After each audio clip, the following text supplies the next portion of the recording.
And we're live, Hightower.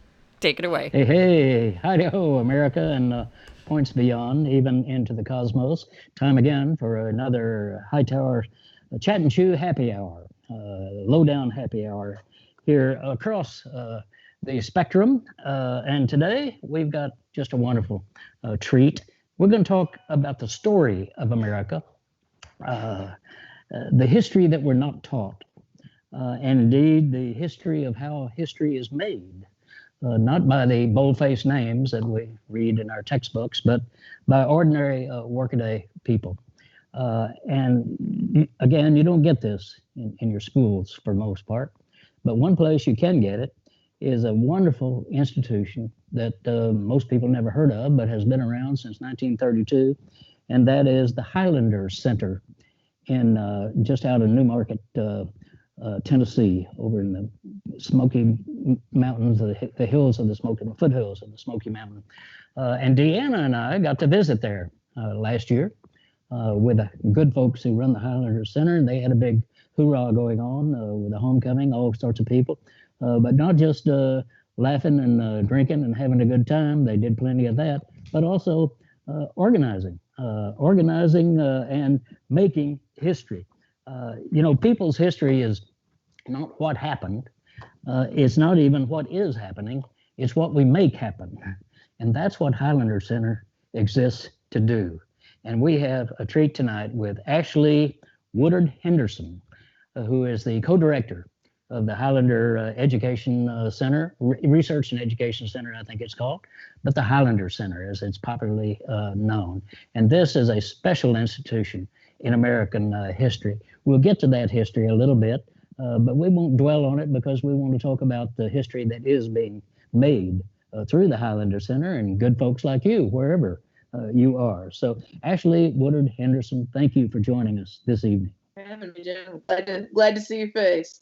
Yeah, well, it doesn't get any better. Here's the face. I mean, it is what it is, as Donald Trump would put it.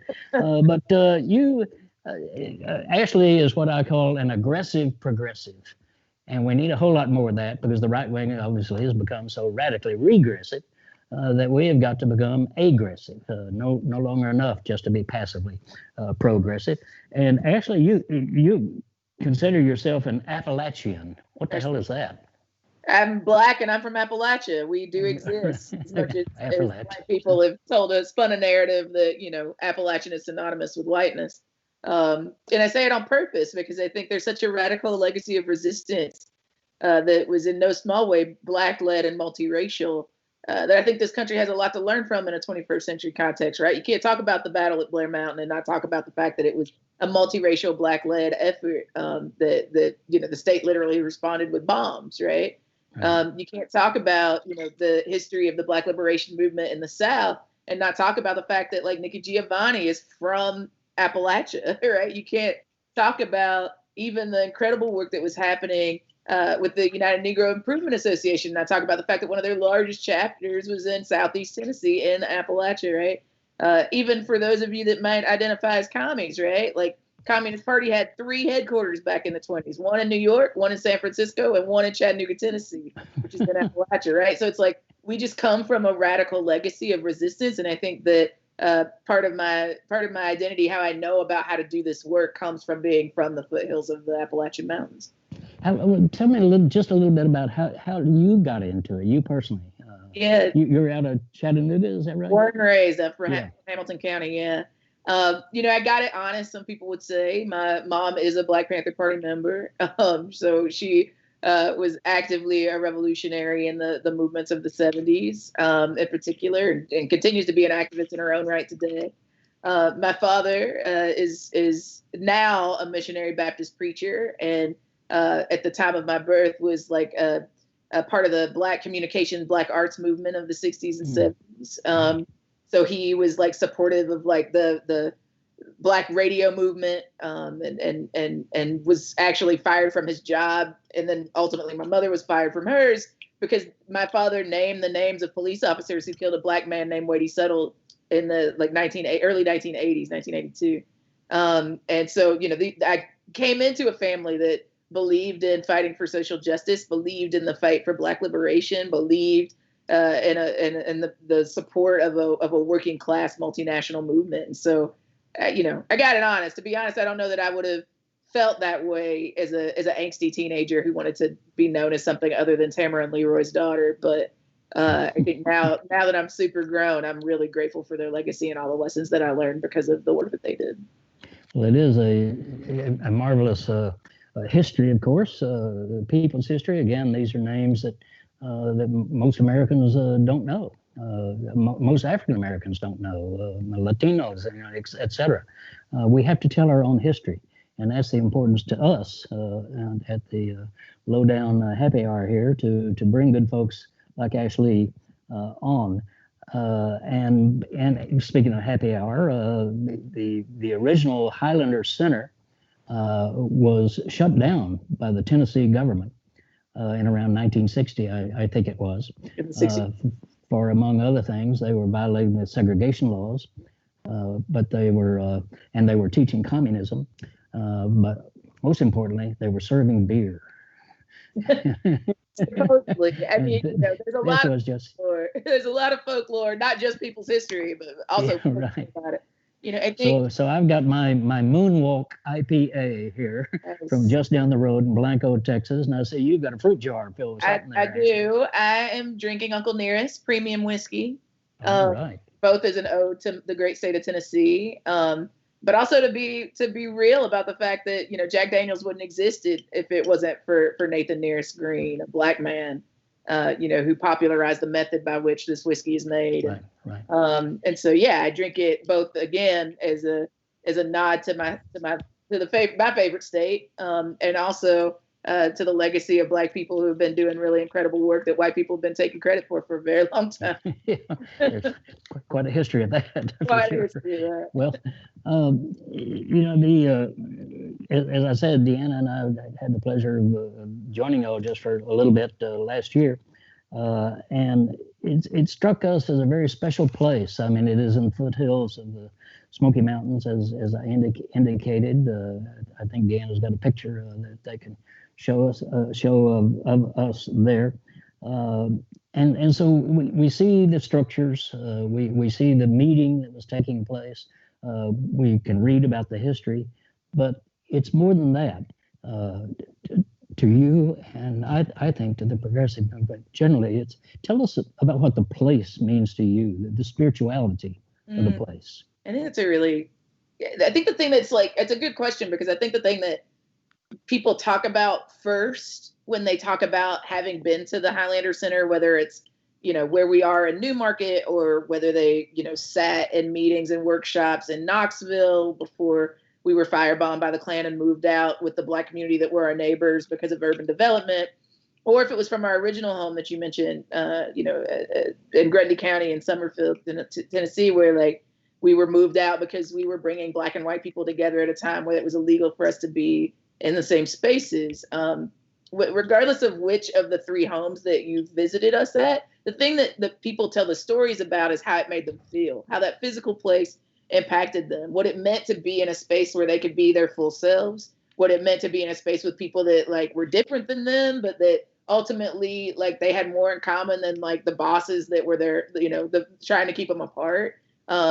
People that had been directly impacted by the state, either its failures or its negative interventions in their lives.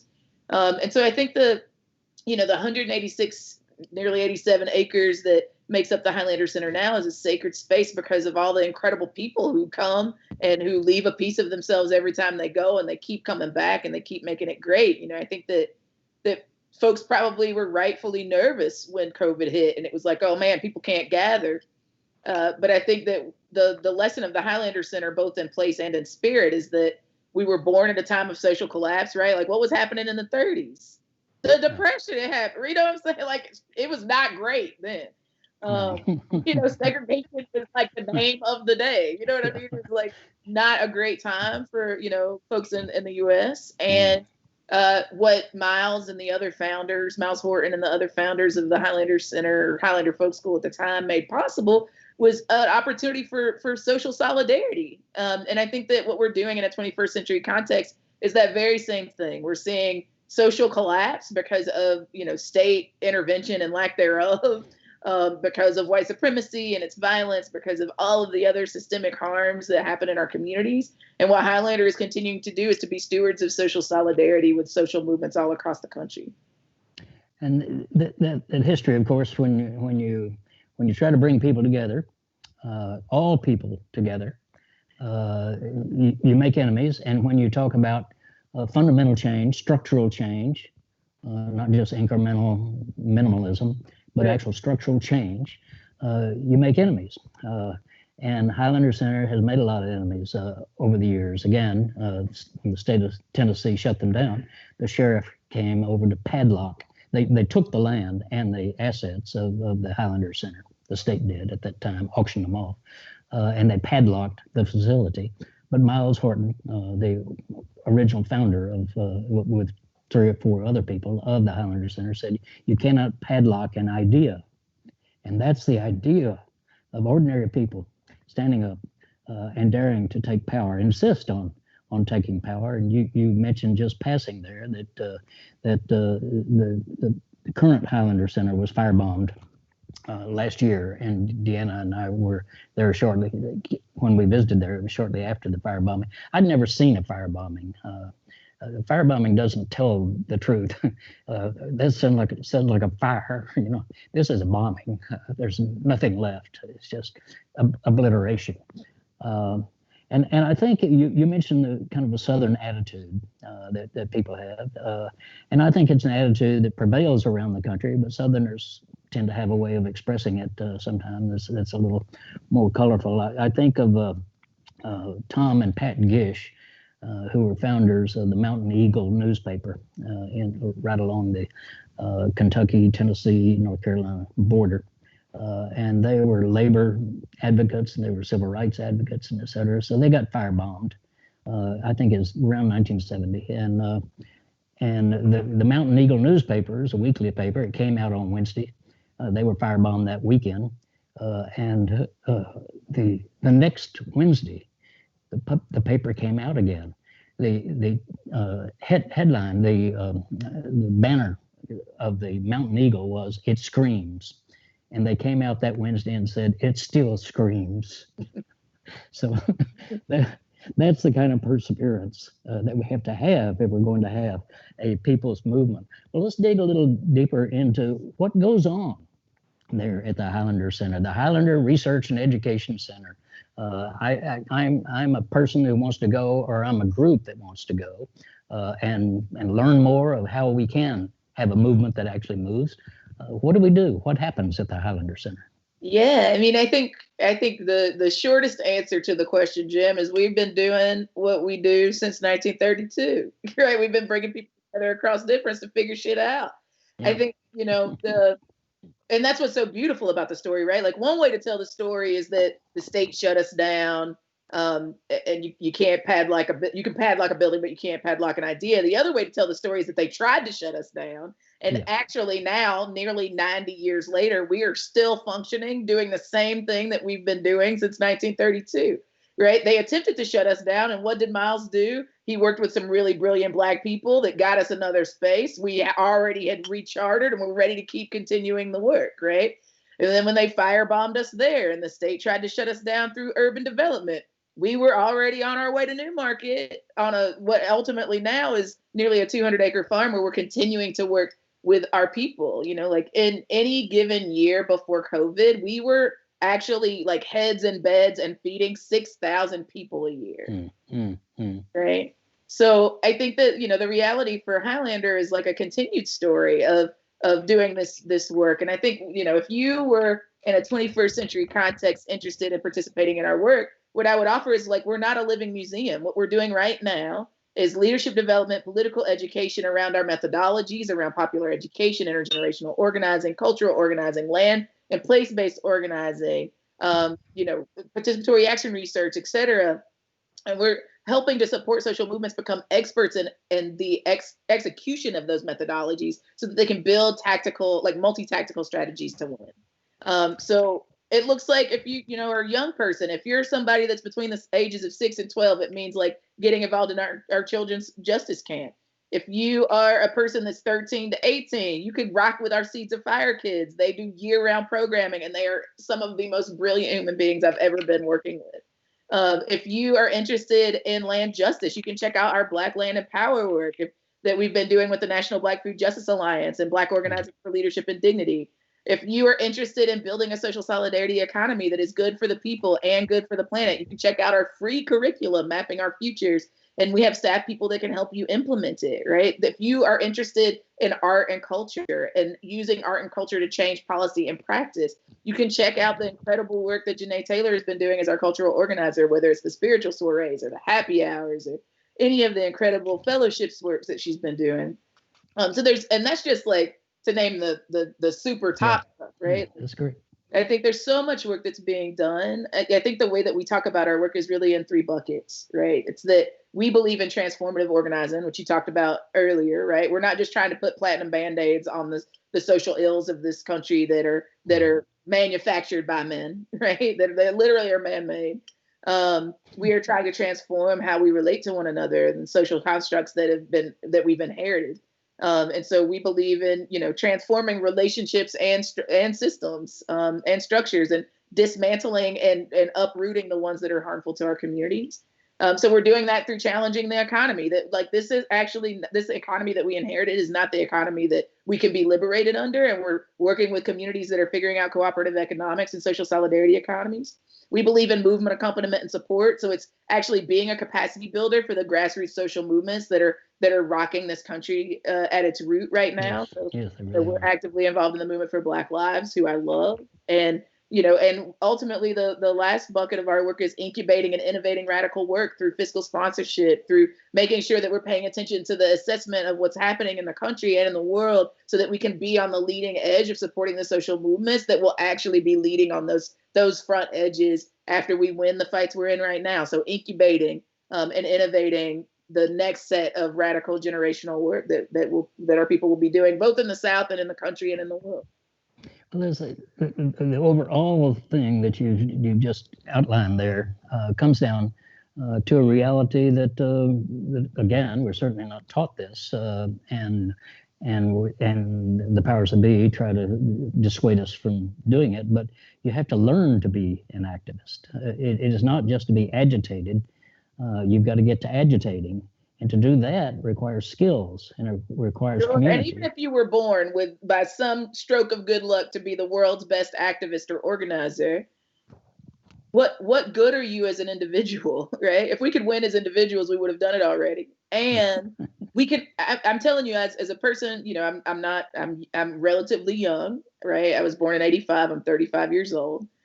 And even born into a movement family, my skills are sharpened by being in a consistent mode of learning, right? Like the point of Highlander was that it was a school to train some of the best and the most brilliant activists of our time, right? Like if Rosa Parks felt like she needed to be trained, then who am I to not believe that I still have much to learn for the sake of the liberation of all people, right? So it's a lifelong experience. And I think that's the beautiful thing about Highlander 2 is like we create lifelong commitments around the training and development of our people. And we don't just train folks to be smarter people for the sake of being smarter people, because smarter people innately don't necessarily a world save, right? What makes us different from other folk schools in the folk school movement is that we believe that once you've learned something new, that you should take it home and you should do something with it to change the material conditions of our people. Smart is as smart does. Exactly.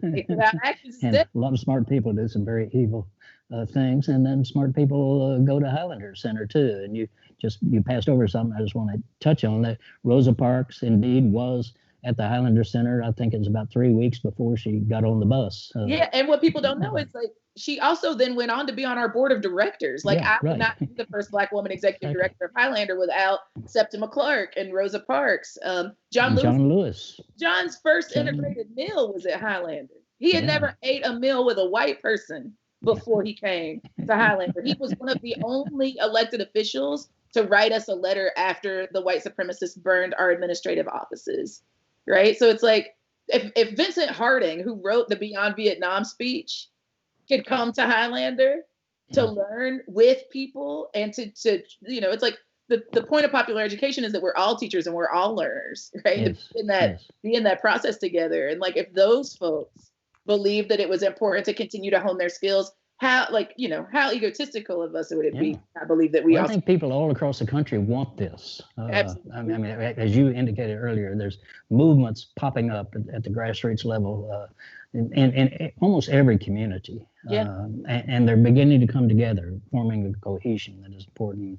And John Lewis, who went to Highlander, as you just were telling about, he admonished us just before he died to get in good trouble. That's right. Necessary trouble, he said.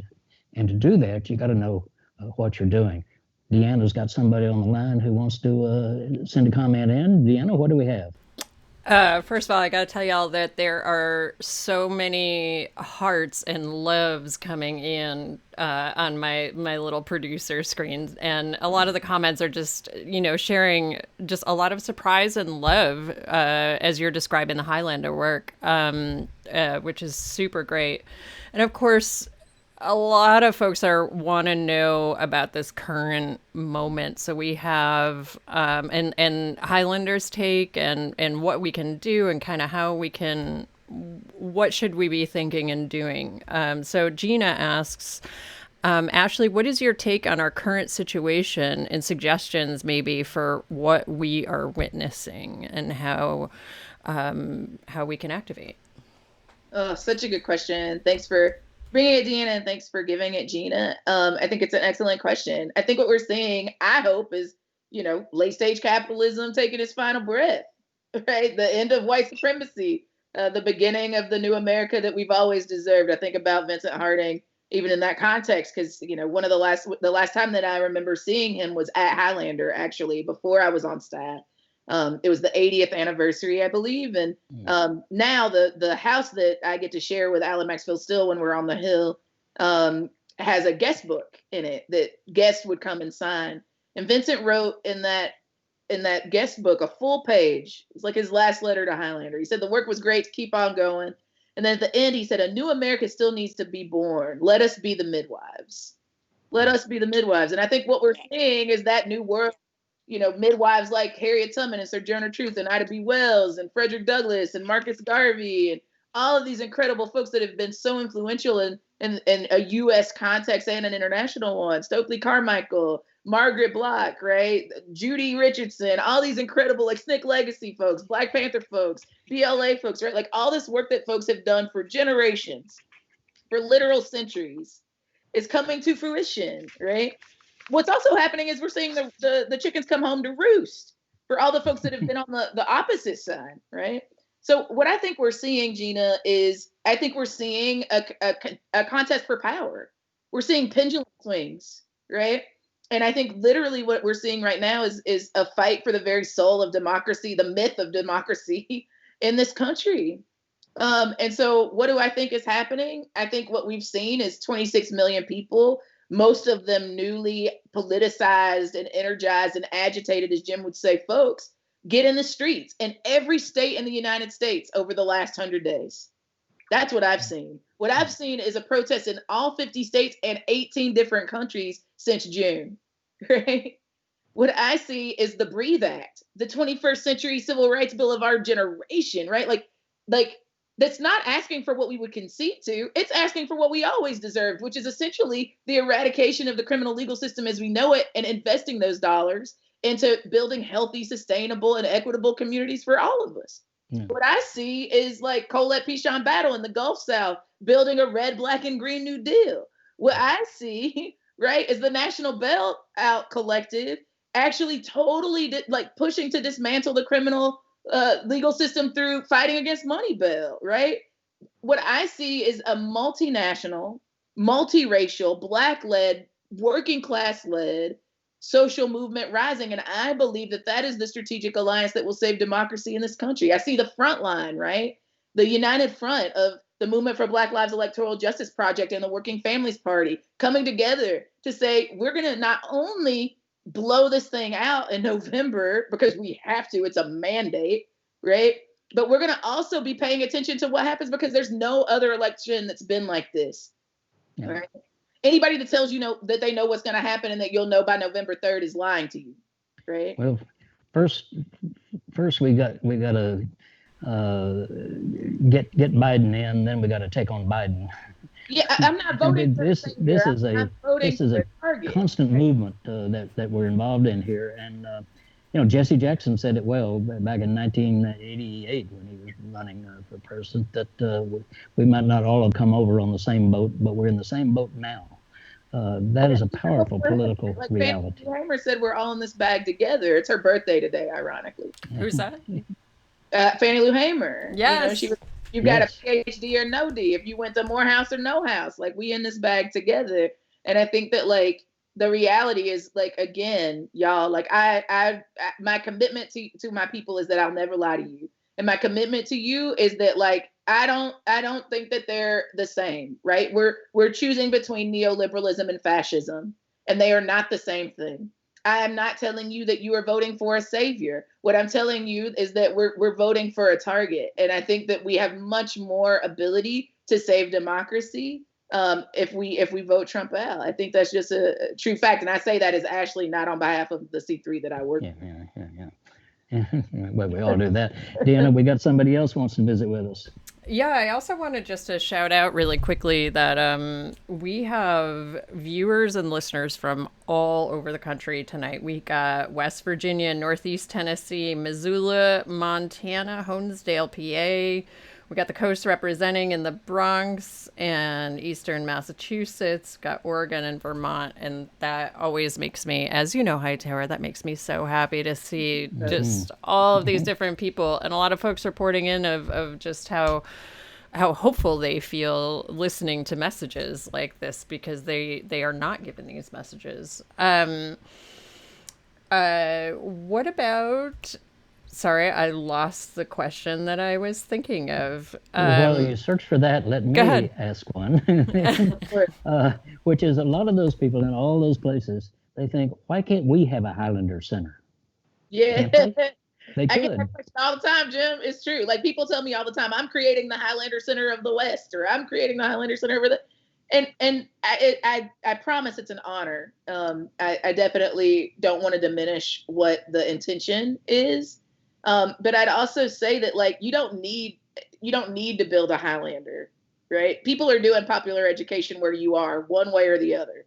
So what does it look like to support the grassroots efforts that are already moving where you are versus attempting to, copycat something that probably already kind of exists in the way that it should exist in an organic and indigenous way. And the second thing that I would say is you don't build a Highlander Center in a day. The reason that Highlander is who it is because we've been letting this thing marinate for almost 100 years, right? It's consistent and it's rooted in a place, right? It's rooted in a place and a people and a legacy and a history and a contemporary reality that makes what we do very unique.